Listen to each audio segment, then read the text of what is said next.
morning. Happy Monday to you all. Welcome. Hope your day's gone well.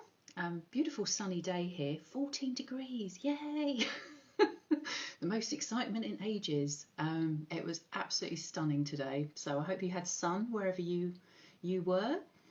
And yeah, looking forward to seeing Jacqui tonight. We've got Jacqui Marson joining us again for our Monday night live. So hopefully you tuned in before. So I think it was about 3 weeks ago Jacqui joined us and we talked about her book, The Curse of Lovely. If you haven't seen this yet and are curious, I highly recommend this. So when we spoke to Jacqui before, we were talking more about how to say no and and break free from the demands of others, and particularly around making more time. But when we were talking, we were discussing around the area of going back into our normal life again, and the area around sort of how we were feeling, and I know personally I'm feeling a bit sort of anxious about going back into groups again, going back into an office. How's that going to work? So I know we've all in different situations. So for some people, we've carried on our normal lives. If you're a key worker, you've been, it probably doesn't feel much different in some respects, but other people have been working from home. But in a way, we've all had to deal with so many different changes. It actually reminds me of the time when I lived abroad and literally going to a new country with new customs and a new culture, and having to have this period of adapting, and then coming back to the UK and then kind of returning back to how things were here. So I'm almost feeling it's a little bit like that. So I'm really keen to pick Jacqui's brains once again. She is absolutely fabulous, has a great toolbox of tips and techniques. So I'm really excited to hear more about, what her tips would be for us to go back into, normal life with confidence. I also discovered about Jacqui that she is, or many years ago, she was also a reporter in war zones. So she's got this kind of, all these different life experiences that I'm sure she will share with us tonight. So I am going to bring her on.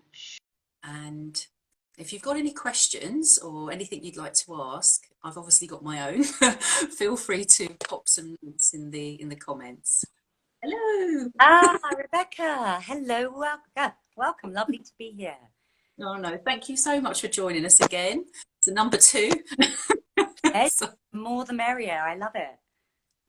Oh, I thought, well, we touched the last time when we talked about your wonderful book, and you gave us lots of tips and techniques for managing that period of homeschooling and just obviously all the demands of how we say no during a pandemic.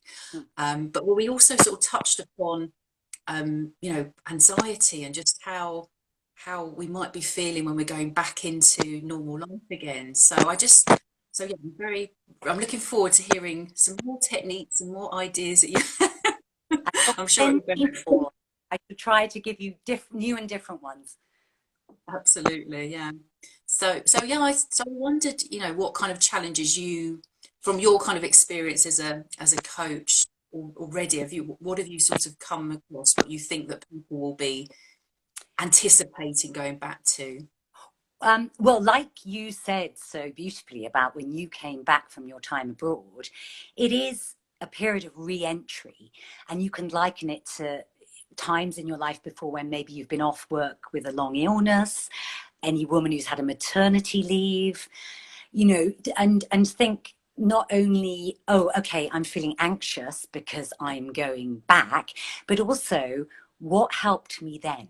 Because, that's where we find what are our strengths and our resiliences. And it can make us feel more confident to think, okay, I got through that re-entry. How will I get through this re-entry? And in a way, the great thing about this re-entry is that everyone is in the same boat. Or as you once said to me, Rebecca, same sea, different boats. Because some of us are in little dinghies, some of us are in cruise ships. We have our version of the boat, don't we? But I think there is a lot of a sort of mass anxiety around, like, what will it look like? How am I going to be? Do I even want to go back? Many people have fears of illness, of still, like, is it safe out there COVID wise? So that's sort of one area, let alone, I think for me and you and many of my clients, it's more a sort of form of social anxiety. I can't, how will I cope with a group of people? I've only spoken to my husband and kids and people on the phone and Zoom for almost a year. That's such a long, and we've become so acclimatized to that we are frightened. It's as simple as that. So, like, all fear experiences, it is about taking it one step at a time, small, safe steps. How do we best soothe ourselves, keep ourselves feeling safe, and yet at the time, pushing ourselves little bit at a time out of our comfort zone, the thing we dread, just kind of feel the fear and do it anyway. And then I can share some techniques of sort of how you get through those moments. But almost, with each moment, you will get braver. You might, soon we're going to be able to meet 6 people outside, aren't we? I think is that the 28th of March? I think it is. So it's almost like if you have to go back to an office in April or May, do a few of those meetings of 6 or something, just to get back your talking muscle and your social interaction muscles. And that will build up your confidence. Or I don't know, take a trip on the bus or the tube, go somewhere, do maybe your work journey a few times. I don't know. There's, you have to think of your own solutions, but it's about that, really. Yeah, no, absolutely. So it's really just taking small steps at a time, really, rather than just imagining. I know, for example, I've got a wedding in August, which I'm thinking it's going to be about 200 people at this wedding, and it's sort of going from 3 of us at home to 200 people does feel quite a stretch. So yeah, but I think I wonder if there's sort of any thoughts around just the thinking of it, because it's almost as though your mind goes from one extreme to another. Like, I'm trying to anticipate August already, in my mind, how it's going to work. So is it so any sort of in terms of managing even the thoughts around that? Is there anything that we can do to calm? No, of course, because that's classic. As a psychologist, my main model is CBT, cognitive behavioral therapy, and there you're talking about both behaviors, how you do it, behavioral experiments, like change what you do, but then the cognitive bit is about identifying and challenging your thoughts, because our brains are crazy and they play such tricks on us, and what they're telling us is rarely the truth. So it's a great example you've given. It's like, August is so far away, and yet you've gone to, like, oh my goodness, 200 people, how will I cope, blah, blah, blah, blah, blah.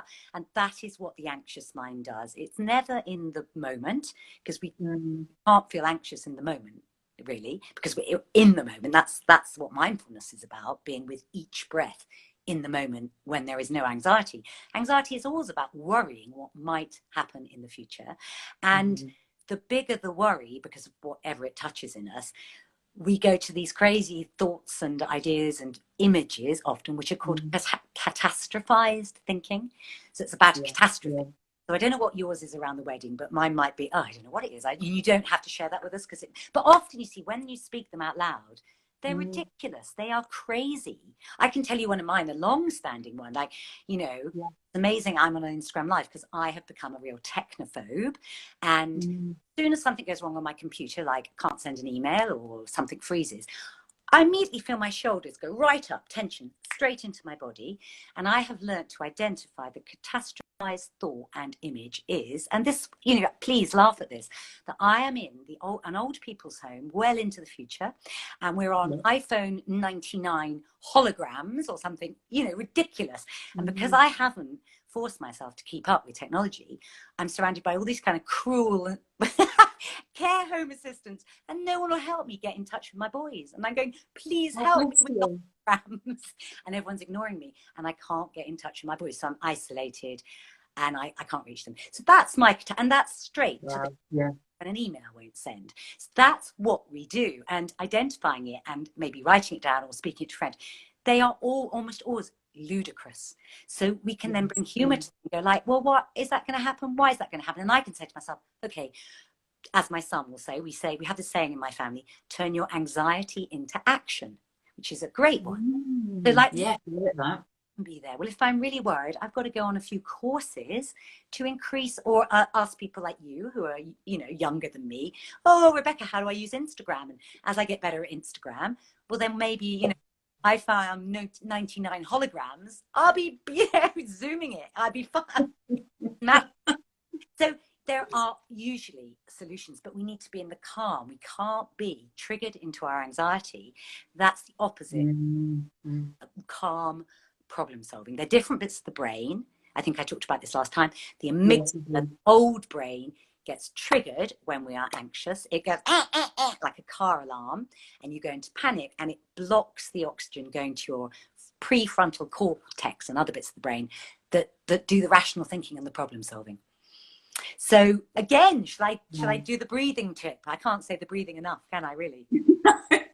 No, well, I was very impressed. If anyone had seen on Instagram today, I shared your video from the Polish interview, and it's just brilliant how, you know, in that moment of, you know, high stress, you take a breath and then you confidently, you know, answer the question or answer what you think the question was. So if you haven't seen that on my Instagram, do have a look, or look on Jacqui's, because it's just brilliant. But So, I wasn't exaggerating when I told that story last time, really, was I? I am triggered. You can see my face. I'm kind of frozen. I gulp, don't I? Yeah. And I'm just thinking, oh my goodness, I don't know what they asked me. And then I do a deep breath and I think, just say something. You know, they probably asked you this, just say something. And then maybe more importantly, I thought the solution going forward, because that interview was going to last 5 or 10 minutes. So I realized the camera was never on me when they were asking questions. So I had to look at the ground and listen to this simultaneous translation in my ear so I could understand what the next question, the questions going forward were. So not only did I have a solution in the moment, I had a forward going solution. So it is quite funny. Every time I watch it, I think, oh, that felt like a week that I didn't say anything. You know, it felt like hours passed. Yeah, it didn't come across at all. But yeah, so it's just again, it's the power of breathing, isn't it? In those moments, just to calm yourself down, and then you can respond confidently. Exactly. So these moments after coming out of lockdown, we'll be going to meet more people. Maybe we will be going to the office, whatever the thing is.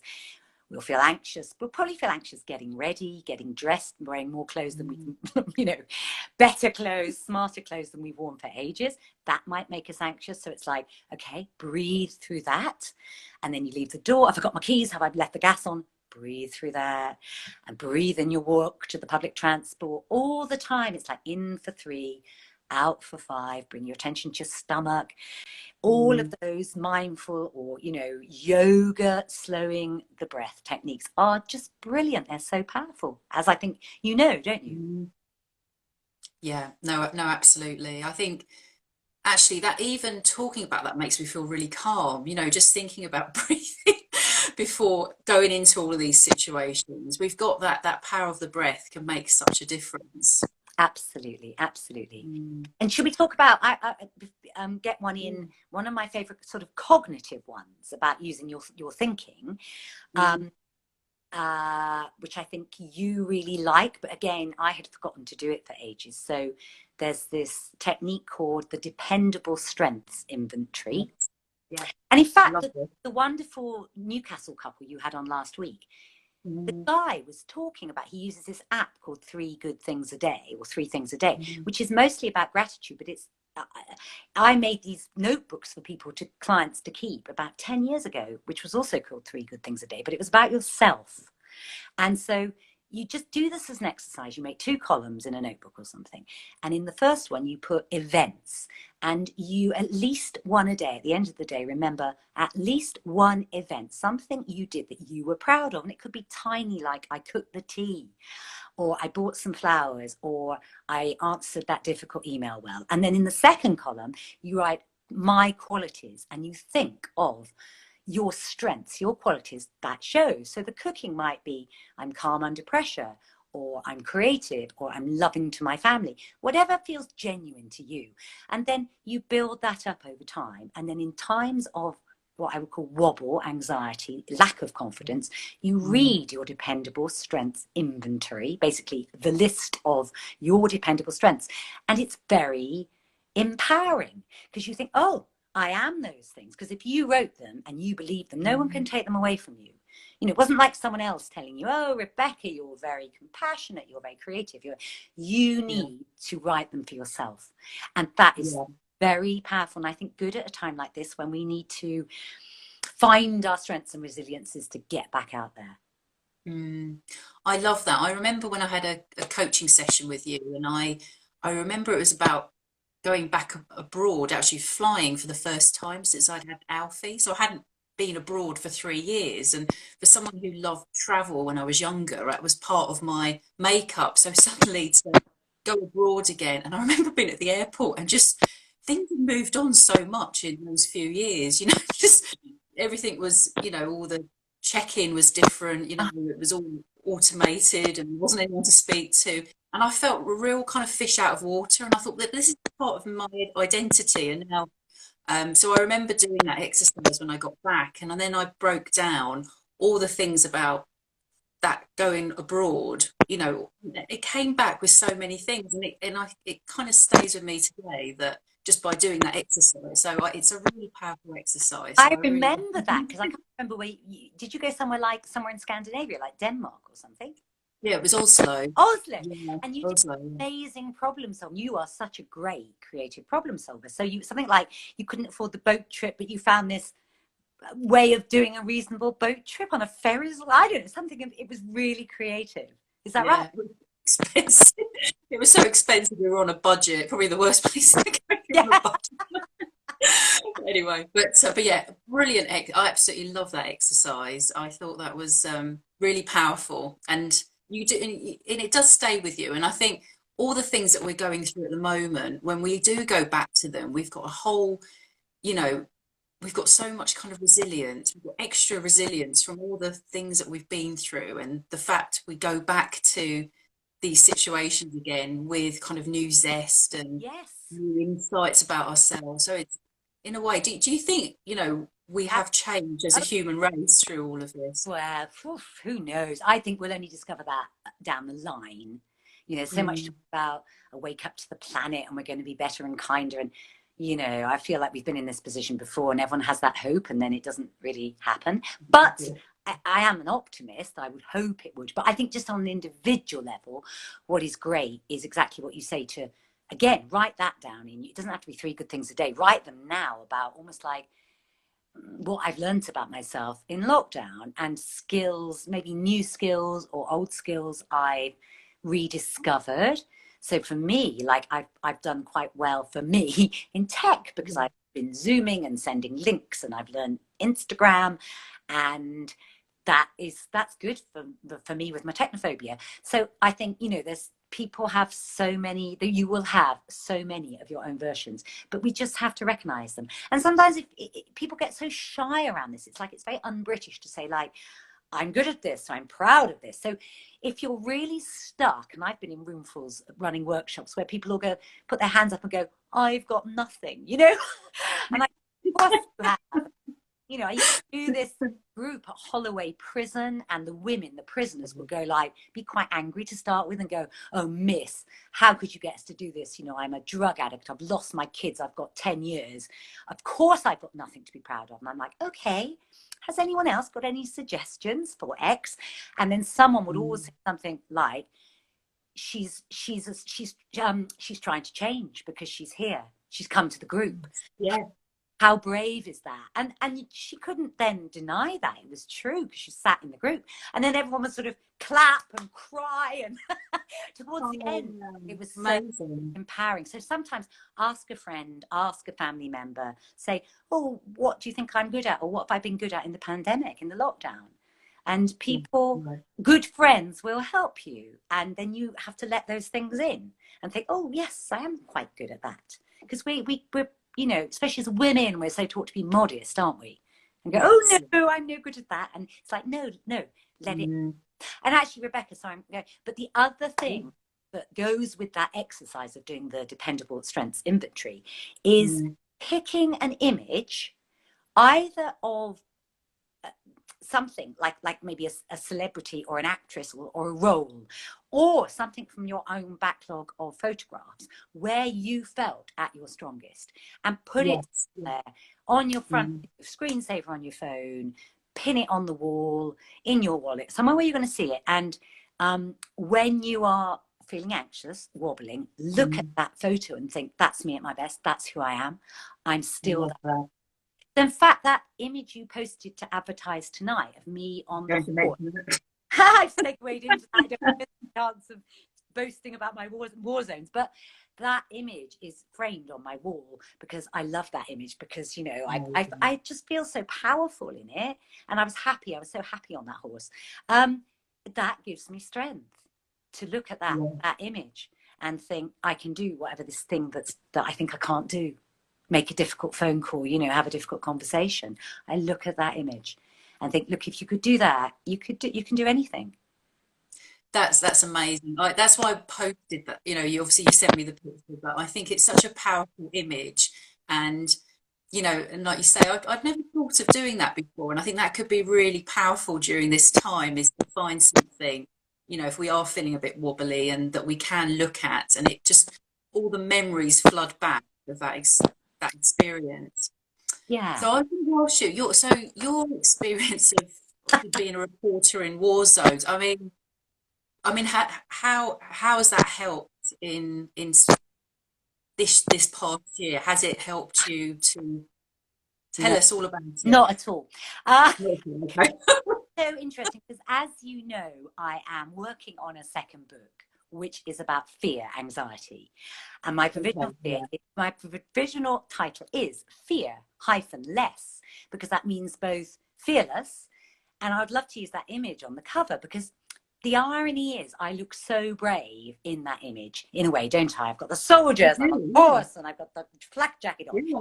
And I was very kind of fearless, but in a sort of what Brené Brown would say, this difference between a sort of bravado. I had so much bravado. Admittedly, I was in my 20s when many people I think you feel a bit more invincible. But I never, well, not never, I rarely felt scared. I loved all my war experiences because I was usually with rebel armies. And I mean, it sounds awful, but you know, I loved that. I loved doing that. But at the same time, everything I wrote about in my first book, The Curse of Lovely, like people pleasing and being afraid to say no, being afraid to kind of speak my truth, that is real courage. And that's my ongoing journey.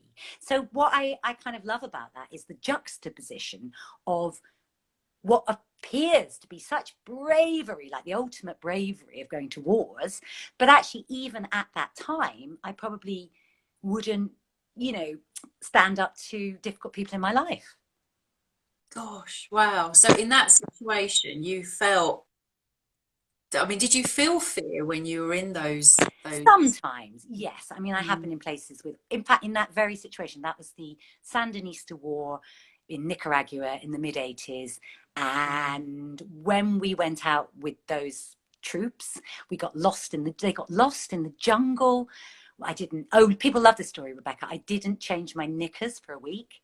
I couldn't change any of my clothes. People, oh my God, are you the one who didn't change her knickers for a week? But I don't care about stuff like that. But it's the rainy season. We got rained on, soaked to the skin, and then baked in the sun. But none of that mattered to me. And they joked and they said, I couldn't keep up with the soldiers because they were so fitter than me. So they borrowed that horse from a farm for me, because I also then could carry the camera gear. That's what's in front of me, the camera. And they joked and said, if we get bombed, you'll be the first to be bombed because you're higher up. And then I was like, oh, okay. But we didn't. Moments like that, I'm a bit frightened. There was a time in Pakistan where was shooting over our heads. There was kind of gunfire going over a roof we were hiding under, so sheltering under. So, you know, yes, of course. But mostly I was in a position of, I was in my comfort zone, because I was being a journalist, which I'd trained to be, and I was with David Bailey, who's replied to my post, who I owned Wildcat Films with. He was a brilliant cameraman, and we were this team, and we were both kind of quite fearless. But it's so interesting. That doesn't make me this brave person, because, you know, as in The Curse of Lovely, there's this whole thing where I can't take items back to posh boutiques because I worry the shop assistants will be disapproving. So that is Right. the same person. I tell those stories so that people don't think I'm some kind of, crazy, super brave woman. I'm human.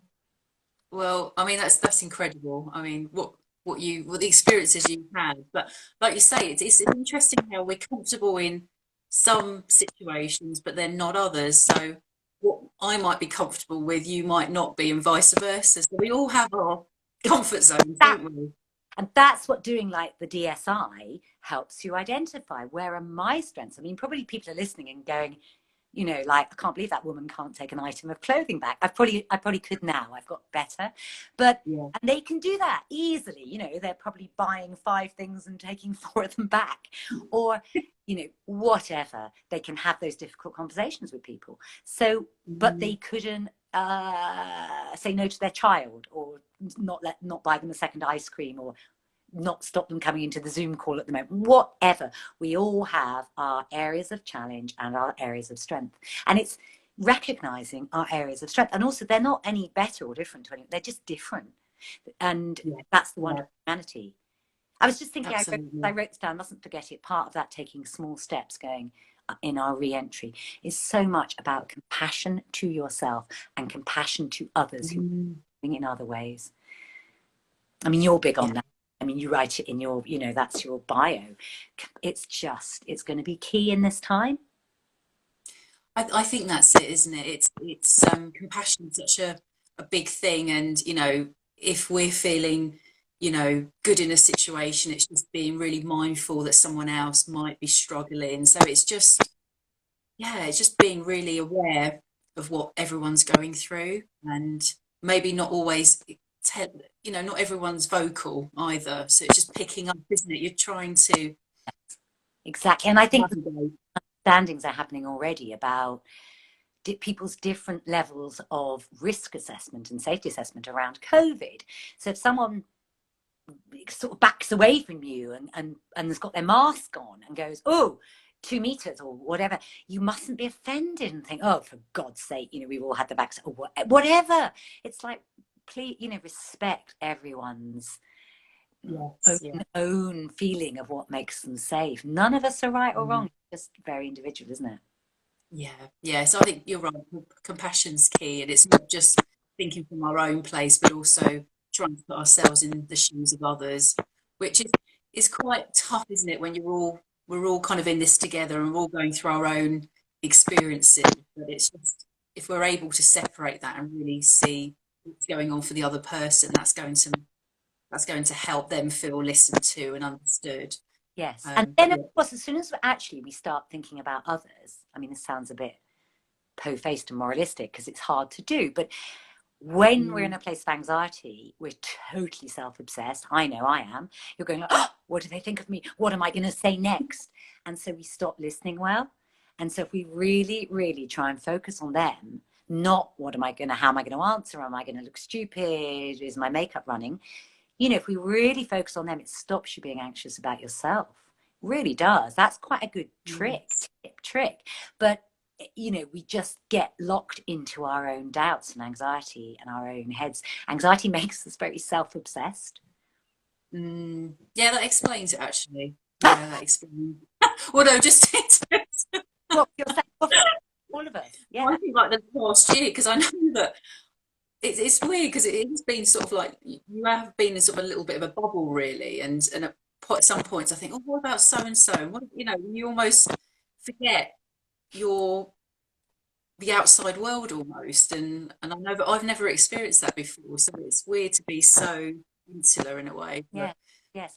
But I also, as you get more comfortable, you then you're able to give more, and you're able to be there for others. Yes. Absolutely. And that will just take a bit of practice getting back into that habit, that muscle of that. Or if you've never done that, try it. It is quite transformative, because I did once, I ran a workshop about what is charisma, how to get charisma, which is a bit ridiculous because I don't think you can just get charisma, but it was more about kind of quite, you know, basic helpful things that everyone can do. And one of them is get out of your own head into the person you're listening to, because immediately the good listeners, people like Bill Clinton, who he's a bit discredited now, I think, but I met him once, and that whole thing about how charismatic Bill Clinton is totally true, because even though he shook my hand and talked 3 seconds, me, oh, how are you? You know, I can't do the accent, but he just makes you feel you're the only person in the room. You know, and he was just shaking hands with a lineup of mostly women, all melting, you know. But we can all do that. You just, you know, get out of your own head and into the other person's, and it makes you charming. People go like, oh, that amazing. It almost like makes you beginnings of what people call charismatic. And it's not that hard. It's a habit to develop. Brilliant. Yeah. No, these are brilliant, Jacqui. I'm going to be going back through this, writing everything down. No, it's fabulous. I was thinking also just around, you know, we talked about this area about being confident, and I'm thinking, you know, just I know at the moment, just not being, I know it sounds a very vain thing to say, but even just not going to the hairdressers for, Yes. well, I haven't been to the hairdressers properly for about a year, probably so. And, you know, just starting to put on weight, and, you know, your sort of self-image is, and I know we shouldn't always feel bad for saying this, because, you know, there's obviously so much more sort of serious things that are going on out in the world at the moment, but it's just those things do affect your Oh my God. confidence and your identity. So, you know, Rebecca, you are allowed to say that, because you and every woman, every man, sorry, I keep saying women and ignoring men. Okay, let's say every person. we've got a few men joined. So. We are more judged by our appearance. We still are, and that is just a fact of life, really, isn't it? So there was an article in the Times last Saturday, like almost a whole supplement, about how it's terrible how we've all put on 5 years, aged 5 years in lockdown. It talked about Wow. your weight, your face, your brain, but actually, rather than being depressed, because I thought I had aged 5 years in lockdown, so I thought, oh, it normalized. I thought, oh, it's not just me, it's everyone. And it was quite reassuring. And I read some of the tips, and it was like, you know, get your brain back up to speed, and, you know, maybe do, you know, a bit of change your diet, a bit more exercise, do Sudoku every day. I don't know. It had loads of tips, but it was just it. I thought we are all in this boat, and we don't feel.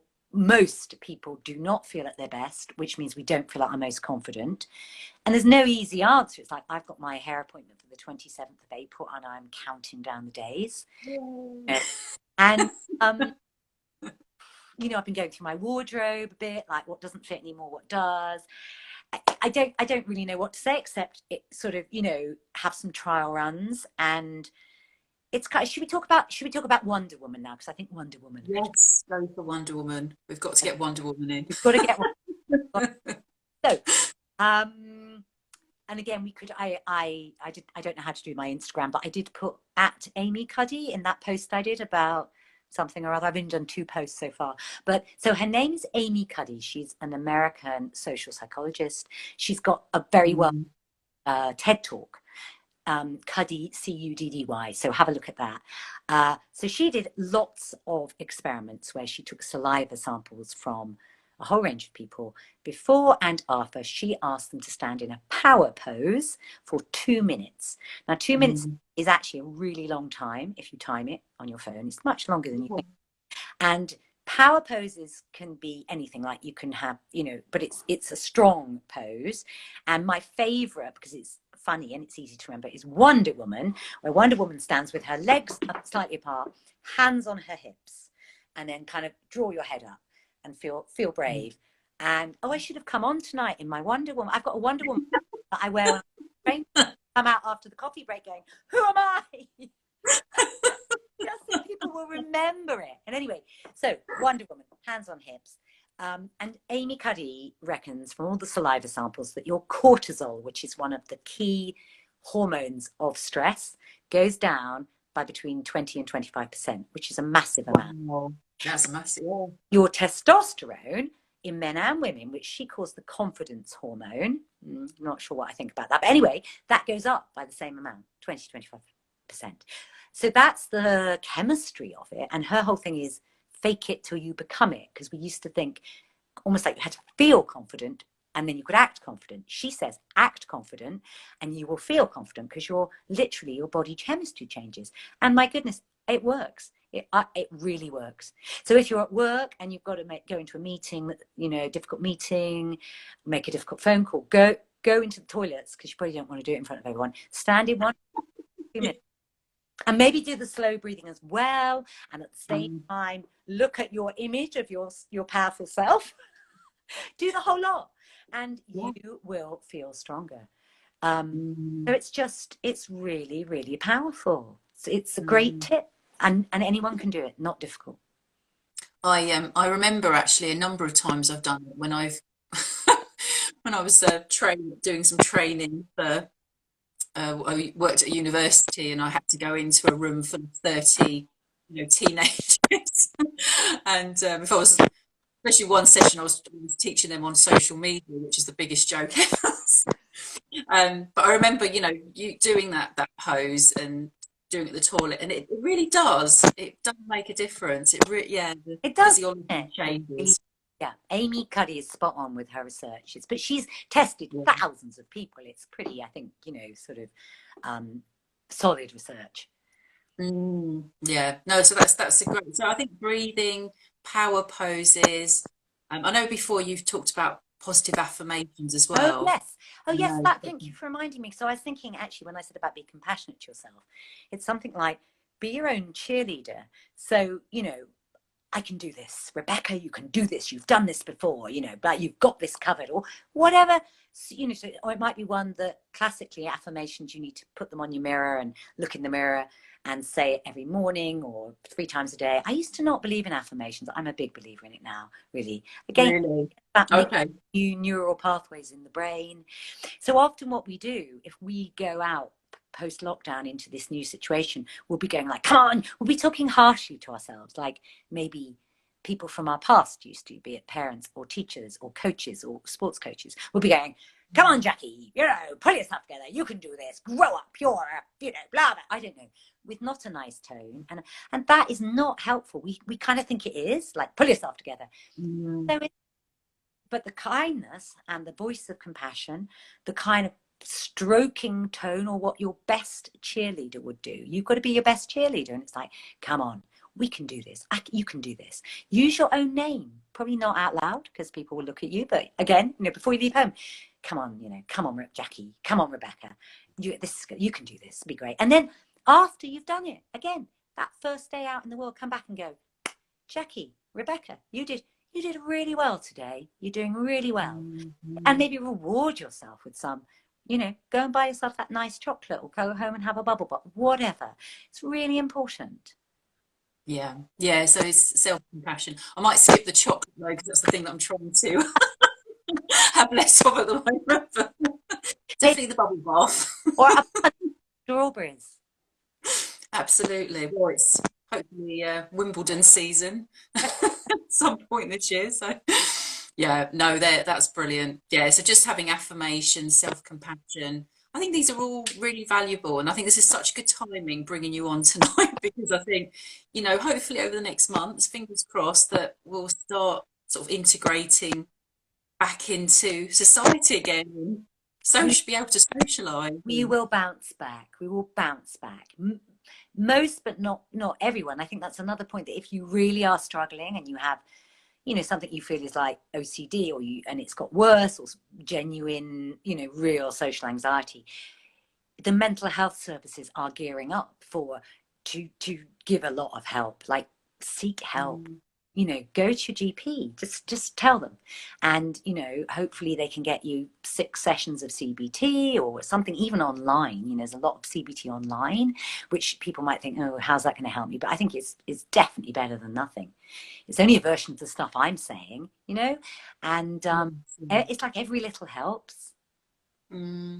definitely. And I think the thing I've learned during this period is really finding someone to talk to, and Yeah. just really opening up how you're feeling. Because I know personally I like to go away and fix things myself, but really it's about just trusting someone you can share your what you are feeling uncomfortable and vulnerable about, however silly it might sound, but it's just having that person that you can really talk to. Again, Brené Brown, another of my great, heroines. I think yours too. Millions Yes, love yeah, Brené definitely.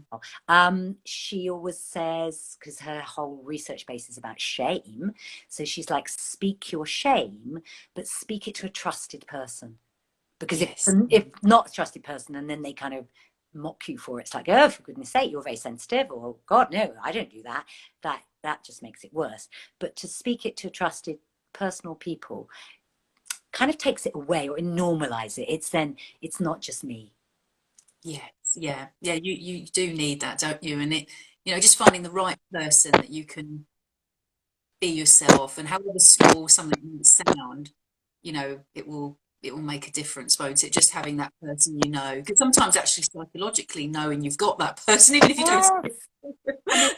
And then you have conversations with them in your head without Mm, before you can get to talk to them, or whatever. That's what that's would X say? And they'd say, oh, you poor thing, or but don't worry, you're not alone with that, and you're yeah, great, I love you, and da da da, and yeah.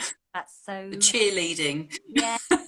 Do you know the other thing I was going to say that I've found slightly interesting? So we've just got a couple more minutes, but just the thing I wanted to point out was, um, I think with the last, say even like the last month, with Easter, things are starting to open up for Easter.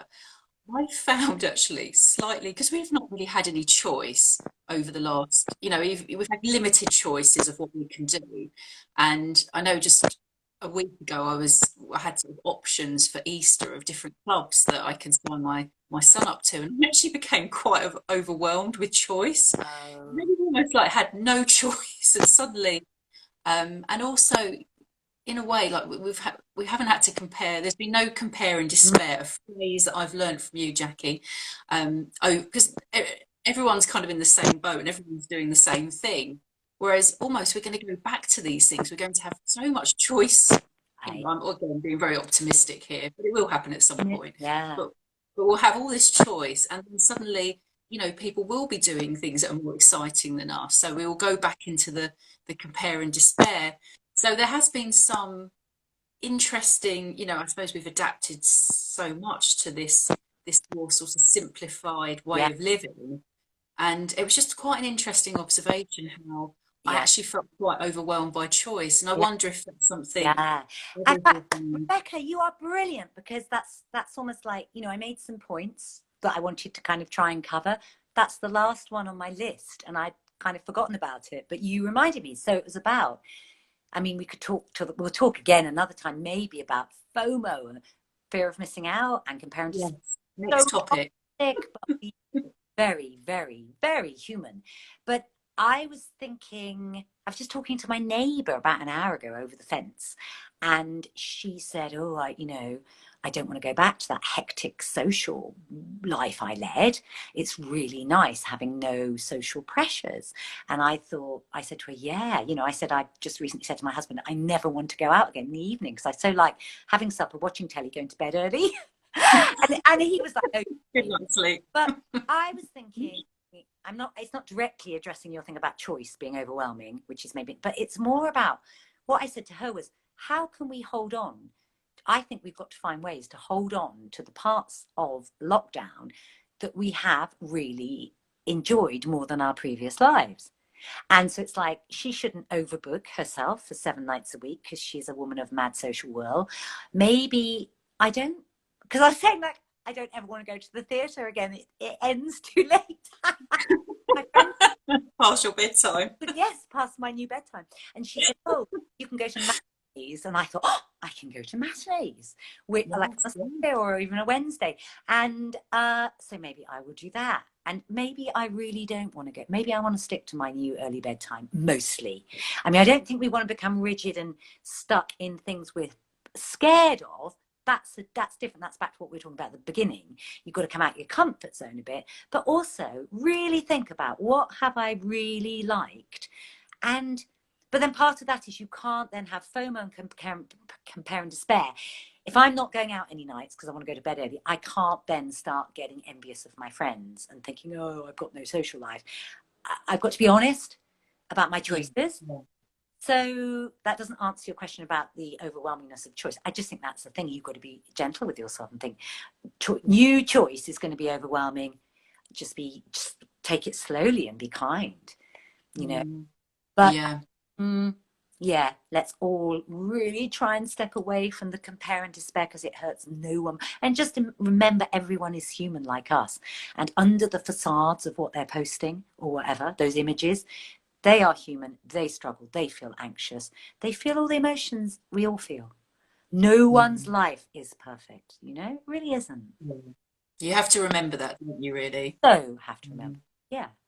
I think in a way we've built this real sort of human side over the last year. We've just seen people like we've never seen them before. We've seen inside their homes like we've never seen before. You know, so I think people have opened up and shown this side of themselves, and I just hope that that continues in a way, and that sort of the compare and despair gets easier. I mean, We're still human at the end of the day, I guess. Wonderful. We come out of this with more sense of our shared humanity. Yes, yeah, wouldn't it be wonderful? Fantastic. Well, thank you so much. I've absolutely loved talking to you again. I think we've got more topics to cover in the coming months. We have. If you're up for it. But I've loved it. Brilliant hearing about your experiences and sort of years ago as well, and you know, with the war zones and just how you manage that. I mean, it's so inspiring, and and the very personal things that you've shared with us as well. I'll never look at you in the same way again, Jacqui. But thank you so much for your sort of openness as well, and all the tips, and there's just so much that that you touched upon that I think is actually going to help us to go back and feel confident and just take, like you say, sort of small steps, and just small steps, compassion, breathing. I just feel calm talking to you. I'm ready to go. I'm ready for it. Girl, out there in the world, back into the world. Well, thank you for joining, and hope you've enjoyed. It's been fantastic, Rebecca. I love talking to you. Great. Likewise, and brilliant. So impressed with the technology. It's just worked perfectly tonight. So, another tick for your box, Jacqui.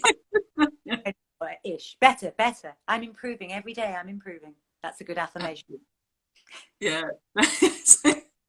Okay, brilliant. Well, look forward to seeing you again soon. We'll come up with a new topic, but thank you for everyone that's been watching tonight, and it was great to to